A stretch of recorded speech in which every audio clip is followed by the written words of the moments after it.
He didn't know it yet, but this would become the worst night of the Afghanistan War for his entire platoon. Sergeant Daniel Rourke had survived ambushes, IEDs, and 2 winters in the Karengal Valley, but nothing felt like the tension tightening around his ribs that night. The air was unnaturally still. No wind, no movement, no distant echoes of motorcycles or gunfire. Just silence. And soldiers hate silence. Rourke and his squad moved through the narrow valley path, night vision goggles glowing faint green. Their mission was simple: recover an Afghan informant who hadn't returned from a meeting in a nearby village. Quick in, quick out. But Rourke's gut told him something else. "Stay tight, heads on a swivel," he muttered over comms. Corporal Ruiz replied instantly, "Roger, feels off tonight, Sarge." It wasn't fear, it wasn't paranoia, it was instinct, the kind only men who've survived too much war develop. The valley walls narrowed. A single line of high ridges boxed them in. Bad terrain, bad angles, bad choices.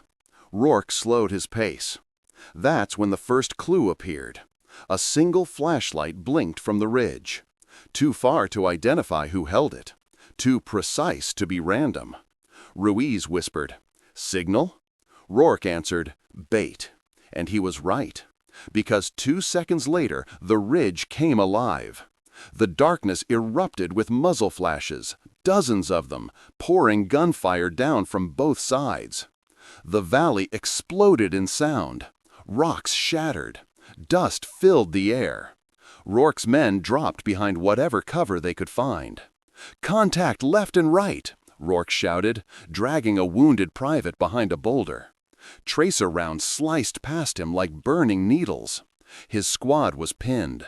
The Taliban had waited for them, prepared, positioned, and hidden in perfect angles.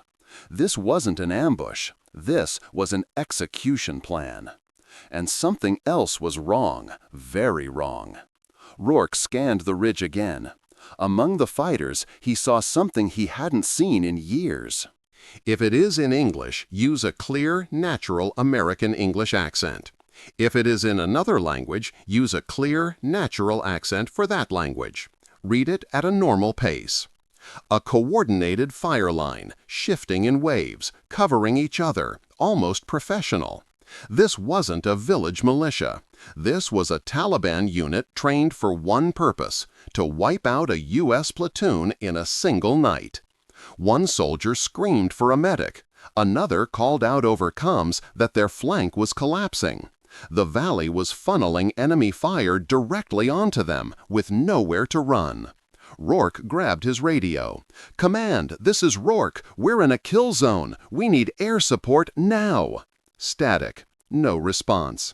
He checked again. More static. Then it hit him. Their radios weren't broken. They were being jammed. Rourke's heartbeat slowed. No comms. No air support. No visibility.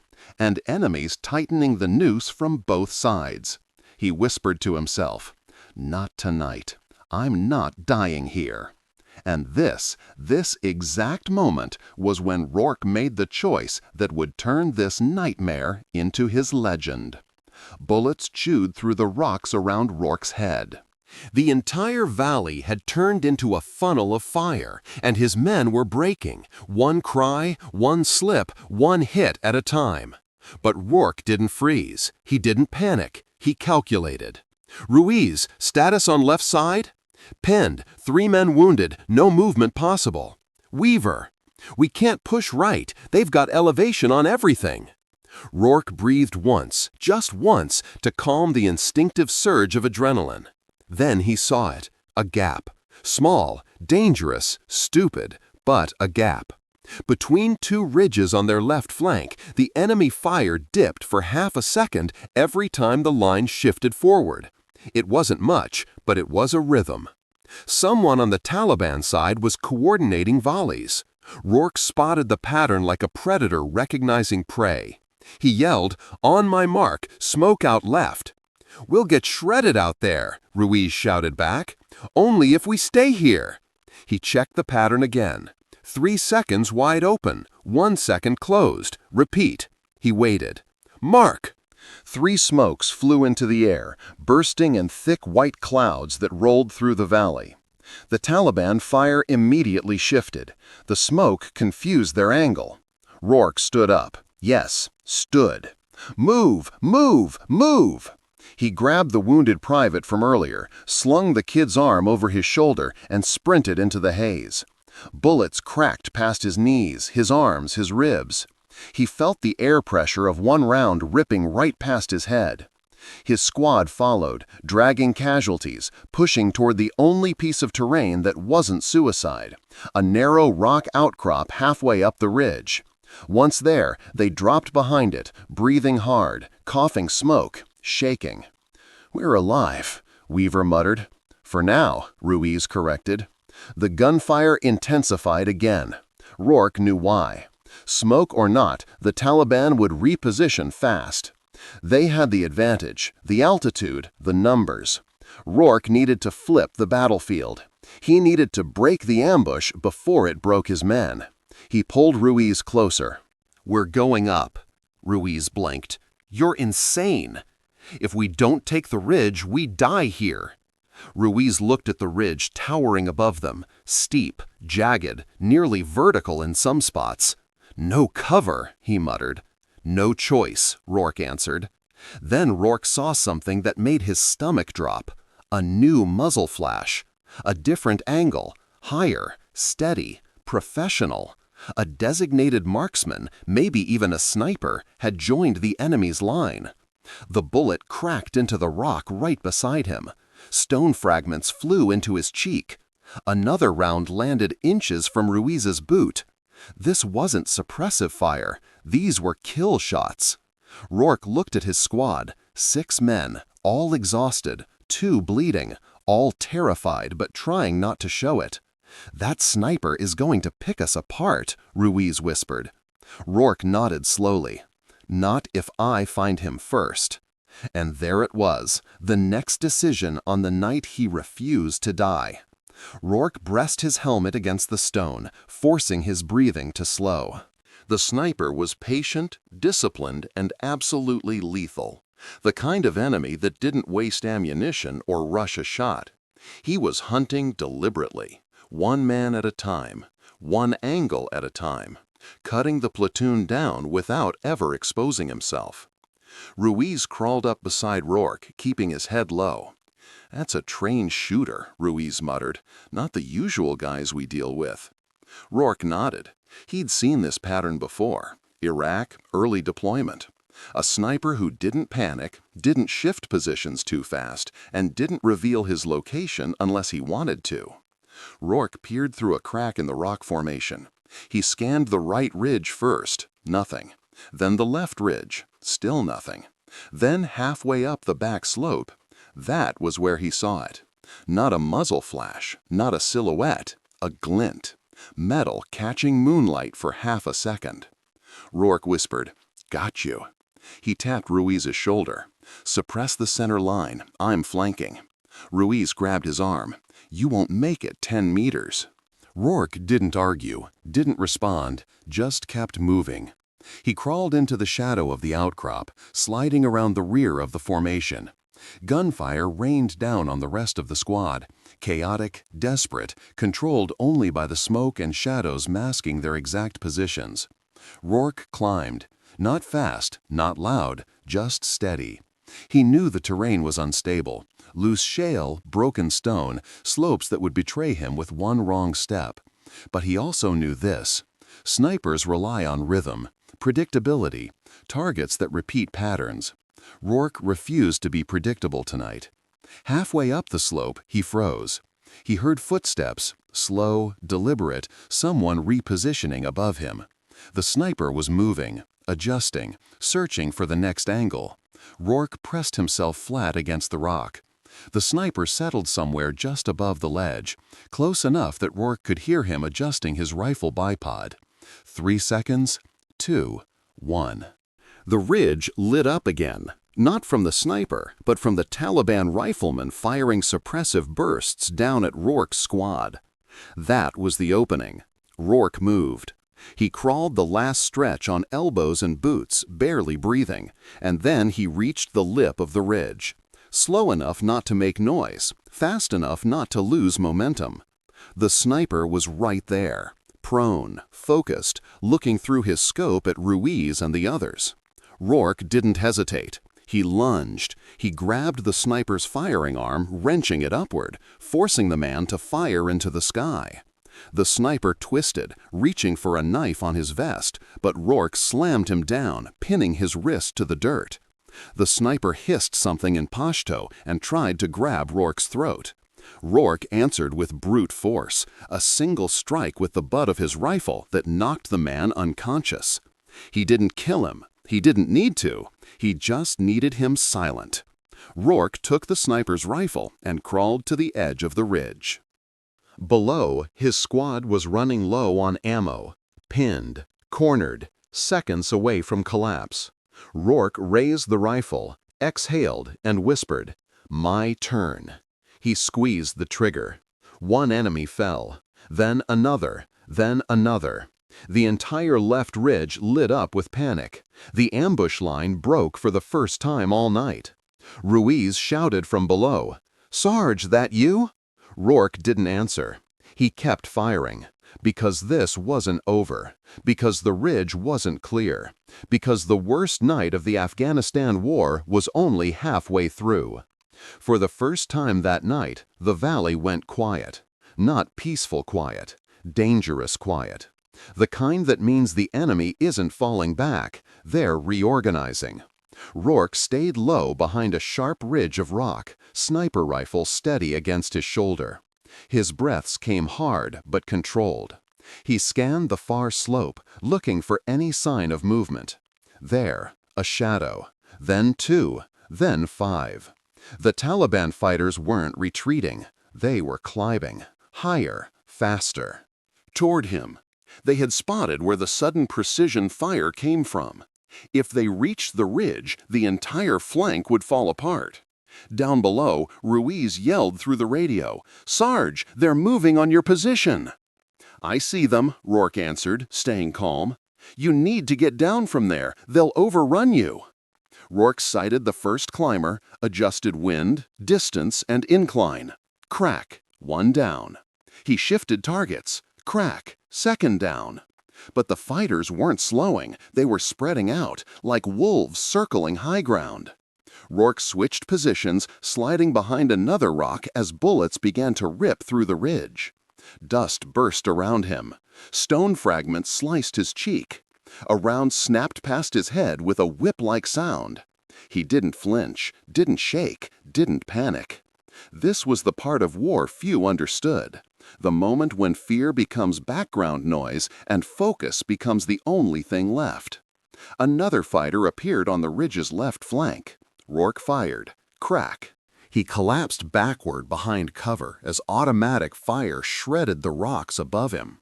He rolled to the next position, crawling over broken stone that cut into his knees and elbows. The enemy shooters got closer. 15 meters, 10, 7. Ruiz's voice screamed through radio static, "Sarge, they're almost on top of you." Rourke didn't respond. He waited. Footsteps, crushing gravel, hands pulling onto the ledge. A fighter's head rose over the ridge. Rourke fired point blank. The man dropped instantly, sliding back down the slope. Two more climbed behind him, fast, aggressive. Rourke switched to the sniper's sidearm, fired twice, and ducked again as a burst of gunfire chewed through his last bit of cover. He was running out of space, out of ammo, out of time. And the worst part? Down in the valley, his squad was being pushed back again. He heard Ruiz shouting orders, saw muzzle flashes below, watched tracers streak through the night. If Rourke fell here, the enemy would pour over the ridge and collapse the platoon from above. It would be over. He checked the magazine. 3 rounds left. He pressed his back against the rock, breathing hard, listening to the footsteps climbing again. He whispered to himself, "You're not dying on this ridge." He braced. He waited. He counted the steps. 1, 2, 3. He spun out from cover, firing all 3 rounds in rapid succession. Crack, crack, crack. The last climbers dropped. Slides of rocks echoed as their bodies tumbled back down the slope. Silence. Again. But this time, a silence he'd earned. Rourke crawled back to the sniper rifle, wiped the dust from the scope, and exhaled slowly. Below him, his squad was barely hanging on. Ammo nearly gone, men wounded, Ruiz pinned. The fight wasn't over, not even close. And Rourke realized something. If they didn't break the enemy offensive in the next minutes, everyone below him was dead. He steadied the rifle. "All right," he whispered. "My turn again." Rourke steadied the sniper rifle against the ridge and scanned the valley through the scope. What he saw nearly stopped his breath. The enemy wasn't retreating. They were mass building. Dozens of fighters were moving through the darkness, some sprinting across open ground, some slipping between boulders, others forming firing lines along the far slope. They weren't trying to pressure the platoon anymore. They were preparing to crush it. Ruiz's voice crackled through static. "Sarge, we're running out of magazines. We can't hold this much longer." Rourke answered coldly, "You will. I'm opening the line." He adjusted the scope, compensating for distance, incline, and the thin mountain air. The first shot landed clean, center mass. The man dropped instantly. A second shot, a third, a fourth. Each hit broke a link in the enemy's advance, slowing their push and forcing them to scatter. But Rourke wasn't shooting randomly. He wasn't trying to kill them all. He was hunting leaders. Every organized enemy unit has a point man, a fighter who gestures, coordinates, shouts commands, keeps the others moving. Rourke had seen it for years. Kill the leader and the line collapses. He spotted one, taller, carrying a radio, yelling orders. Crack, dropped. Another, a man waving fighters into a wedge formation. Crack, dropped. A third, pushing men toward the left flank. Crack. The entire valley line hesitated, but hesitation wasn't enough, not tonight. The enemy regrouped and surged forward again, more aggressive, more desperate. Rourke fired until the rifle clicked dry. No ammo. He checked the pockets of the sniper he'd knocked out earlier. 2 magazines. He slammed one in. Below, Ruiz screamed into the radio again. "Sarge, they're pushing hard right. We're getting overrun." Rourke scanned quickly. He saw it. The right flank was collapsing. 3 men wounded, the rest pinned behind a rock that was being eaten alive by bullets. If that side broke, the enemy would fold in behind them and finish the platoon in under a minute. Rourke took a deep breath and centered the crosshairs on the most dangerous-looking cluster. "Hold on, Ruiz." He fired, and fired, and fired again. Each round smashed into fighters who were seconds from flanking his men. The enemy line faltered once more, confusion running through their formation. Rourke shouted through the radio, "Push now! Move forward while they're breaking!" Ruiz hesitated only a second before yelling, "Let's go! Move!" The squad surged forward, stepping over rocks, dragging the wounded, firing short bursts to suppress the broken enemy flank. For the first time all night, the Americans were moving out of the kill zone. Rourke kept firing, methodical, calm, breaking every attempt the enemy made to reorganize. But then, click, empty, again. He grabbed the last magazine, his final chance. As he reloaded, he noticed something horrifying. Movement above him, fast, silent. 2 fighters were climbing the ridge from the blind side. They must have realized the sniper fire wasn't coming from the valley. They'd found him. Rourke turned the rifle, too slow. The first fighter lunged. Rourke rolled sideways as a blade slashed through the air where his neck had been a split second earlier. He kicked the man's knee, sending him tumbling down the slope. But the second fighter was already on top of him.